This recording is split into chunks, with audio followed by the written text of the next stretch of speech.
요한계시록 오늘 6장 말씀 읽겠습니다. 1절로 17절까지 말씀 한 목소리로 읽습니다. 시작.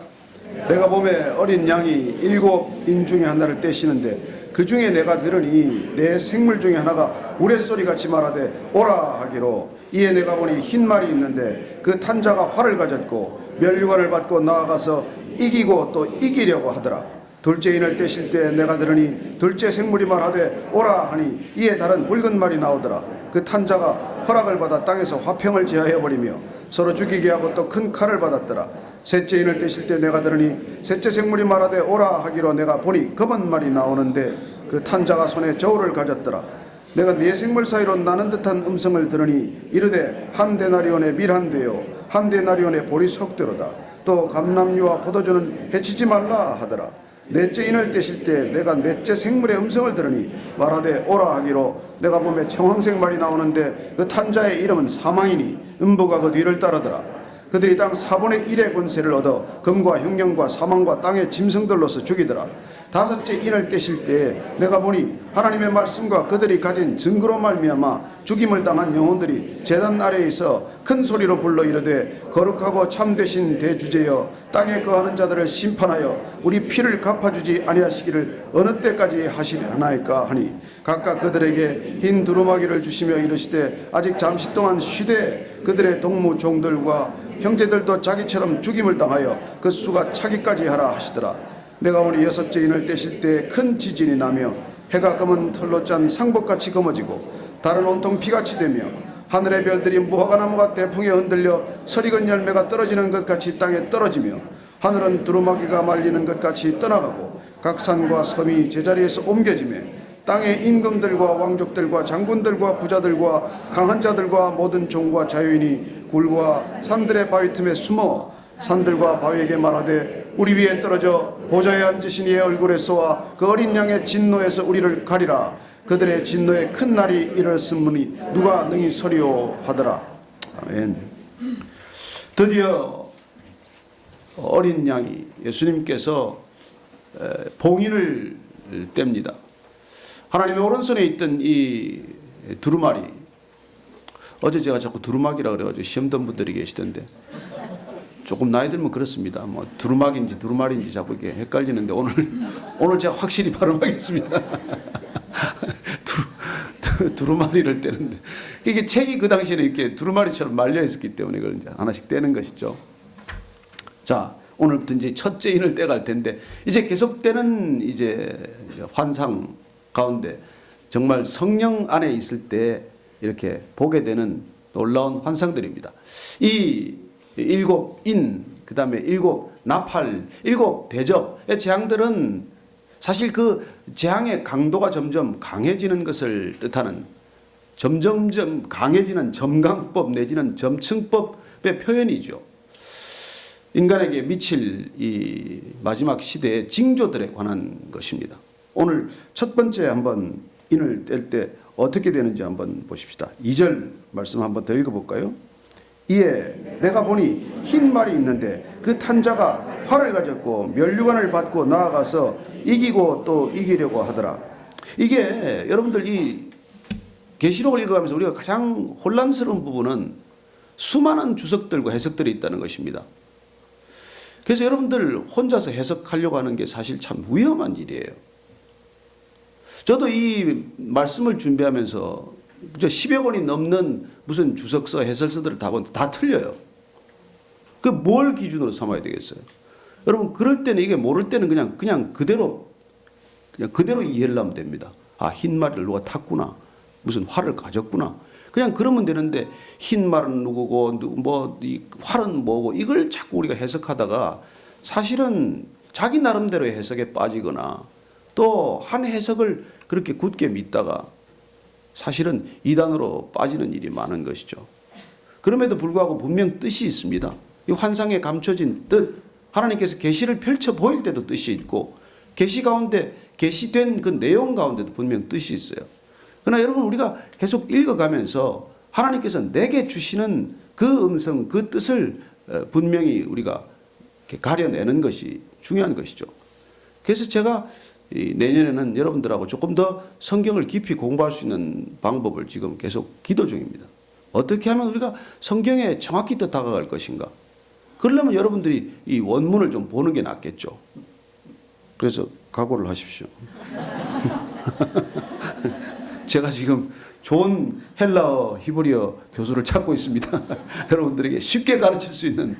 오늘도 이게 왜 제가 원문을 좀 봐야 되는 거니까 여러분들이 6장 2절을 보면 흰 말이 있는데 그 탄자가 활을 가졌고 면류관을 받고 나아간다고 되어 있습니다. 근데 이게 왜 이걸 보고 되게 주석서나 스터디 바이블이나 그 뭐 밑에 이걸 보면은 이걸 그리스도로 해석을 해요. 그렇죠. 흰 말을 타고 면류관을 받고 또 이기고 이기겠다고 하는 분을 그리스도로 해석하면 이게 상황이 아주 꼬이게 되는 것입니다. 왜냐하면 인을 떼신 분이 그리스도인데 첫 인을 떼고 또 나오는 흰 말 탄 사람이 또 그리스도면 그게 어떻게 되는 거예요? 근데 그렇게들 해석을 해놓고 있죠.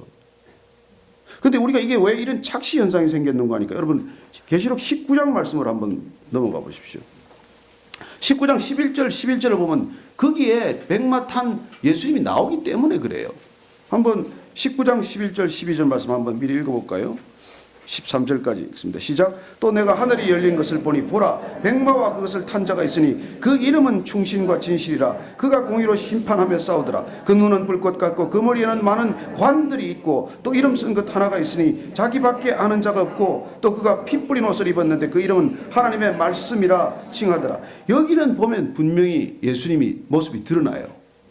예? 그분은 왜냐하면 백마를 탔을 뿐 아니라 이름이 충신과 진실이라. 또 공의로 심판하며 싸우더라.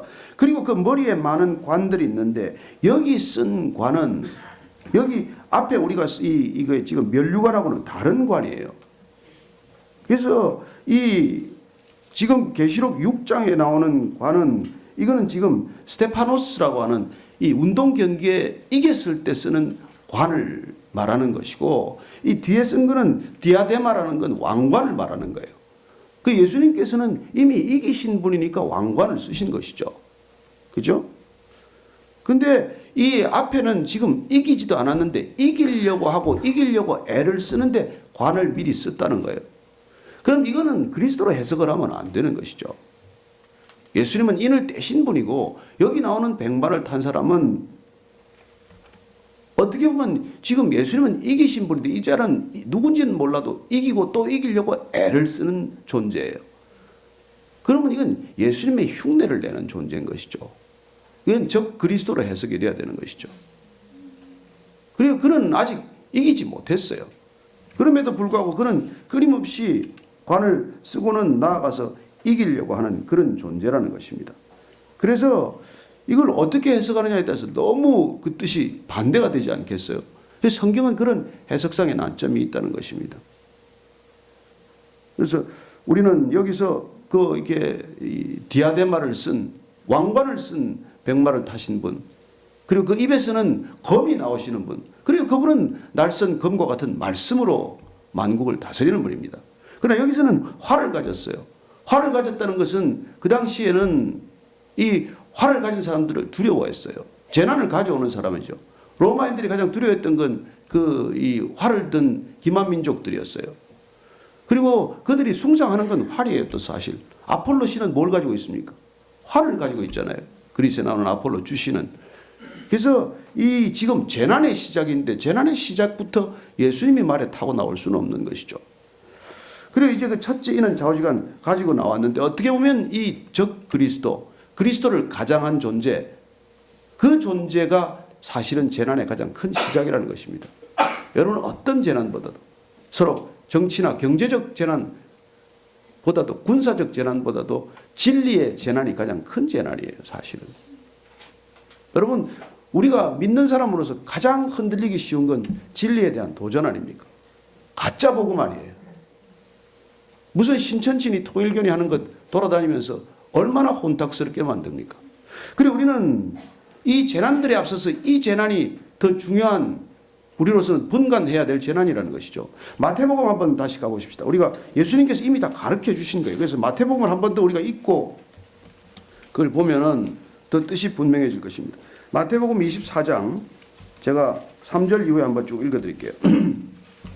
예수께서 감람산 위에 앉으셨을 때 제자들이 조용히 와서 이르되 우리에게 이르소서 어느 때 이런 일이 있겠사오며 또 주의 임하심과 세상 끝에는 무슨 징조가 있사오리까. 예수께서 대답하여 이르시되 너희가 사람의 미혹을 받지 않도록 주의하라. 많은 사람이 내 이름으로 와서 이르되 나는 그리스도라 하여 많은 사람을 미혹하리라. 그래, 먼저 그리스도라고 하는 존재들의 미혹이 극심해진다는 것이죠. 그 다음에 난리와 난리 소문을 듣겠으나 너희는 삼가 두려워하지 말라. 이런 일이 있어야 하되 아직 끝은 아니니라. 민족이 민족을, 나라가 나라를 대적하여 일어나겠고 곳곳에 기근과 지진이 있으리니 이 모든 것은 재난의 시작이니라. 그때 사람들이 너희를 환란에 넘겨주겠으며 너희를 죽이리니 너희가 내 이름 때문에 모든 민족에게 미움을 받으리라. 그때 많은 사람이 실족하게 되어 서로 잡아주고 서로 미워하겠으며 거짓 선지자가 많이 일어나 많은 사람을 미혹하겠으며 불법이 성함으로 많은 사람의 사랑이 식어지리라. 그러나 끝까지 견디는 자는 구원을 얻으리라. 이런 재앙들이 지금 예고된 재앙이라는 것입니다. 계시록의 재앙은 그냥 뚝 떨어진 게 아니잖아요.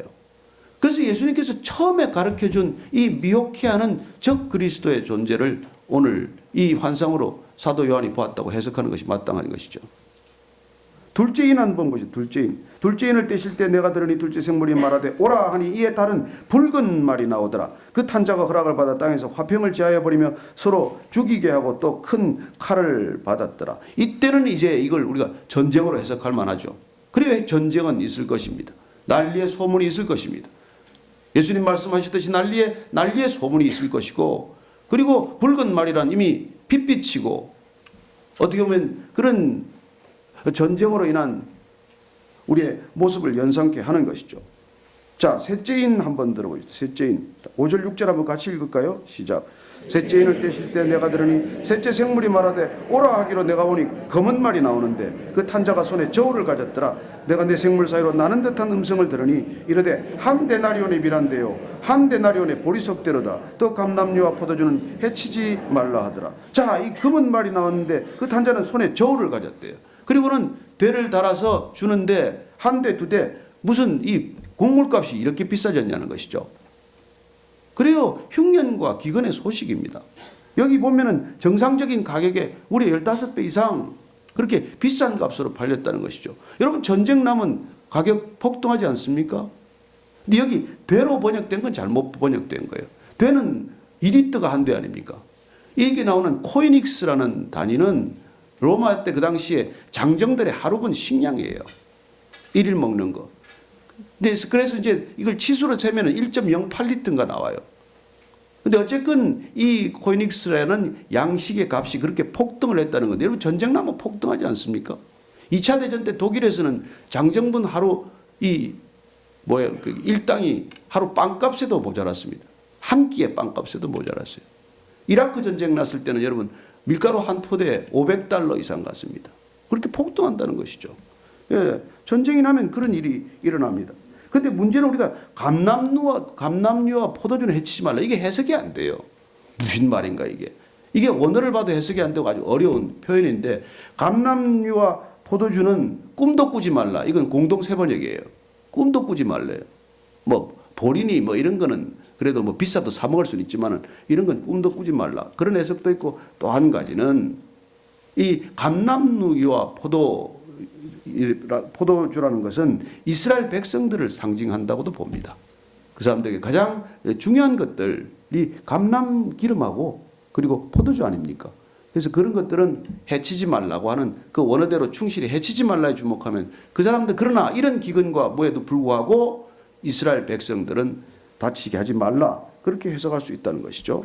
자, 넷째인을 떼면 어떻게 됩니까? 넷째인 7절 8절 말씀 한번 더 읽습니다. 시작. 넷째인을 떼실 때 내가 넷째 생물의 음성을 들으니 말하되 오라 하기로 내가 보면 청황색 말이 나오는데 그 탄자의 이름은 사망이니 음부가 그 뒤를 따르더라. 그들이 땅 4분의 1의 권세를 얻어 금과 흉년과 사망과 땀의 짐승들로서 죽이더라. 자, 이번에 넷째인이 떼니까 모든 것들이 이게 한꺼번에 겹쳐서 일어나기 시작을 합니다. 보니까 땅 4분의 1의 권세를 얻었어요.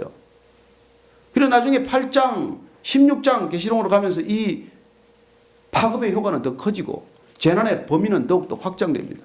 지금은 4분의 1의 권세를 받았지만 8장에 가면 3분의 1, 16장에 가면 온 땅에 그런 현상들이 나타난다는 것이죠.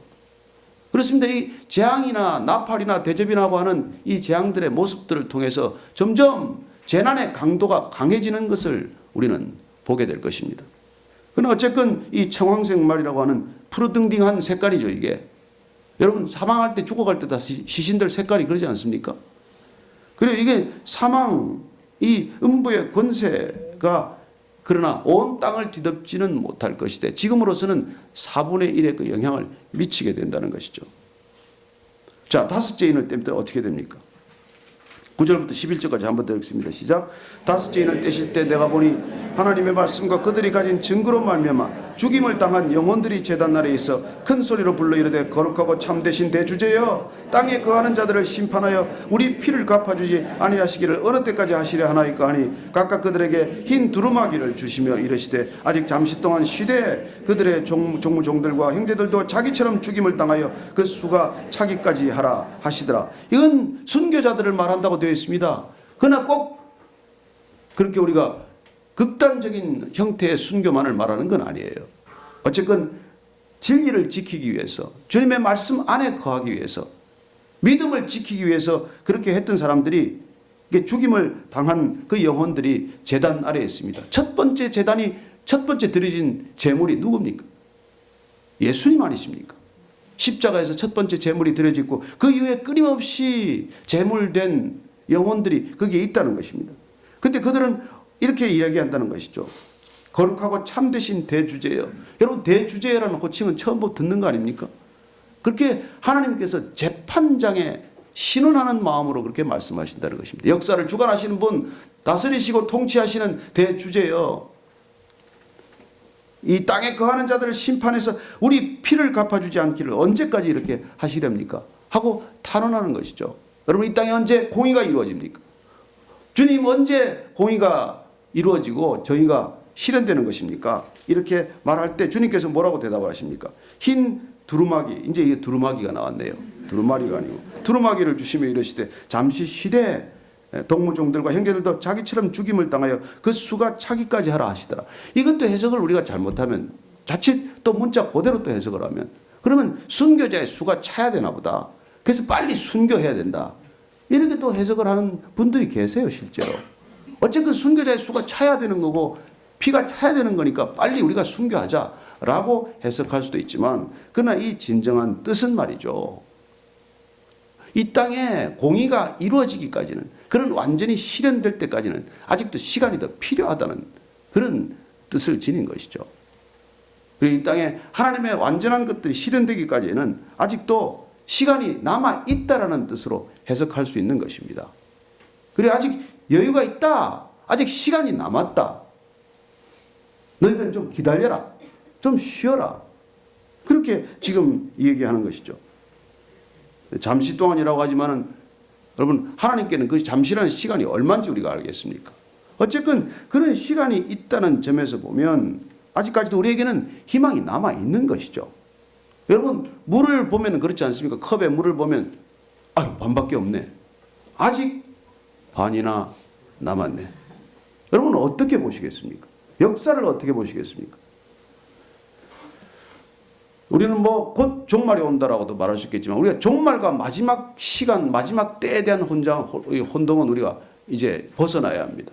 종말은 신학적인 종말, 성경적인 종말은 예수 그리스도께서 십자가에 달리시고 다시 오실 때까지 종말의 시간이에요. 그래서 종말은 우리가 종말의 때를 살고 있는 것입니다. 우리는 종말의 시간을 살아가고 있는 사람들이에요. 그러나 마지막 날, the last day는 아직 오지 않았다는 것입니다. 그래서 종말은 이미 왔다는 뜻에서 already but not yet, 이게 우리 신학의 이게 주제입니다. 우리는 주님이 오셨기 때문에 already 이미 종말은 시작이 되었지만, 그러나 그 마지막 날 아직까지 오지 않았다. 최후의 심판의 날, 그 the last day는 아직 오지 않았다고 해서 but not yet 그렇게 표현하는 것이죠. 그리고 우리가 그 두 가지를 혼동하면 안 된다는 것입니다. 우리는 이미 그런 시대를 살고 있기 때문에. 그래서 여섯째 인을 뗄 때 보니까 이제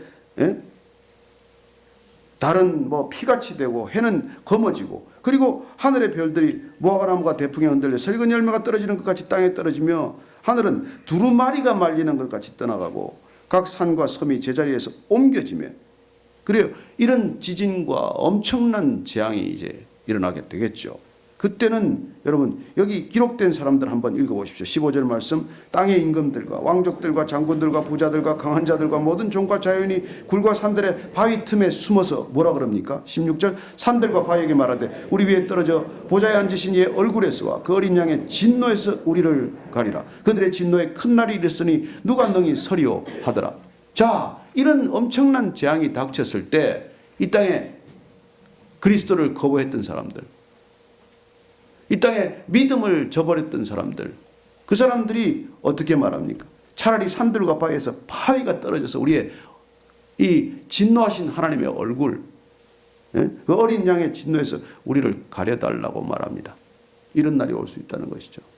아니, 이 날이 온다는 것입니다. 이렇게 진노의 큰 날이 이르렀을 때 누가 그 앞에 서 있을 수 있겠다는 것이죠. 그래요. 심판을 피할 수 있는 사람은 없습니다. 그러나 우리가 명심하십시다. 애굽을 노예로 살았던 이스라엘 백성들을 주님께서 구원해 내실 때 10가지 재앙이, 끔찍한 재앙이 계속 닥칩니다. 누구에게 닥쳤습니까? 바로와 애굽 사람들에게 닥친 것이죠. 그 백성들을 핍박하고 그 백성들을 노예로 삼아가지고 그렇게 한없이 부려먹는 그들을 구원해 내실 때 닥쳤던 재앙은 애굽 백성들과 바로에게 닥친 재앙입니다. 저는 여러분들이 재앙에 대해서 너무 두려워하지 않게 되기를 바랍니다. 오늘 마지막 말씀을 한 절 찾아서 읽으십시다. 예레미야서 29장 11절 말씀입니다.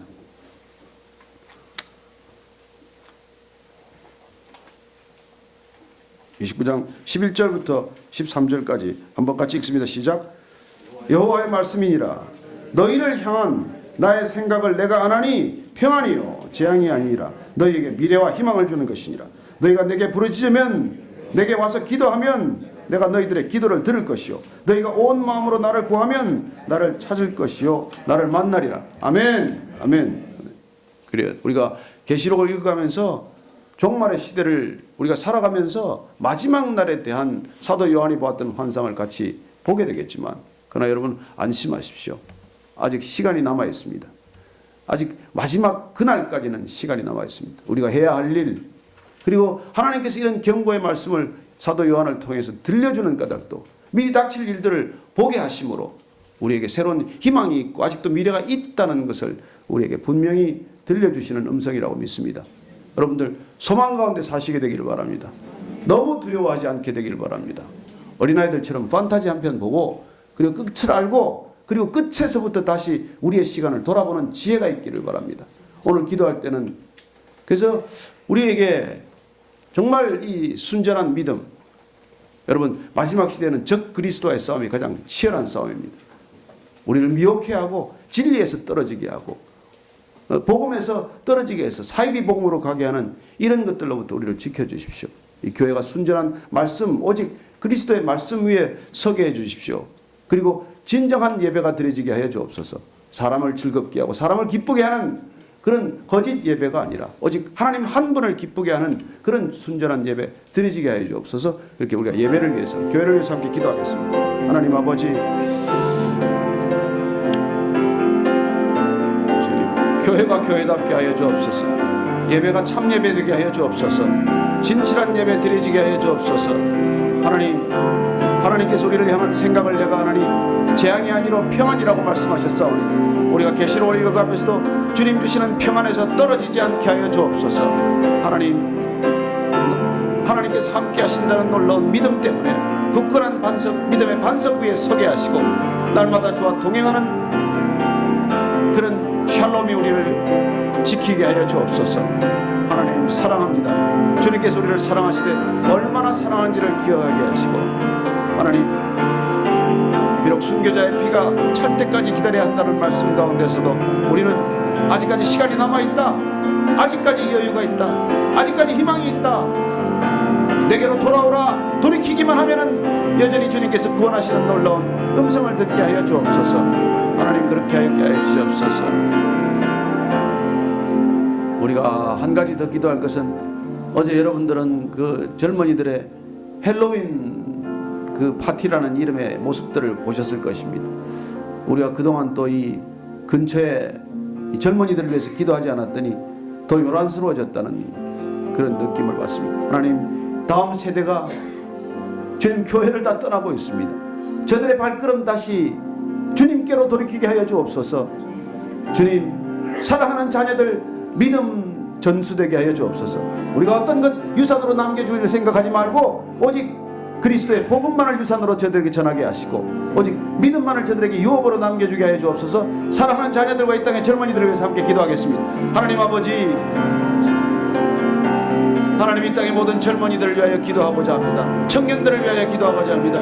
믿음을 떠난 저들을 주님께로 돌이키기 위하여 주님, 저희들이 어떻게 살아야 할지 고민하게 하여 주옵소서. 하나님, 저들을 다시 교회로, 저 발걸음 교회로 돌이키기 위하여, 저 자녀들 믿음 위에 서도록 하기 위하여, 사랑하는 자녀들 주의 자녀들 되게 하기 위하여 우리가 어떻게 해야 할지 고민하게 하시고, 우리가 잃어버린 것들, 물질이 아니라 저 자녀들임을 다시 한번 슬픔으로 통곡으로 바라보게 하여 주옵소서. 하나님, 우리에게 재물도, 하나님, 그 어떤 것도 중요하지 않습니다.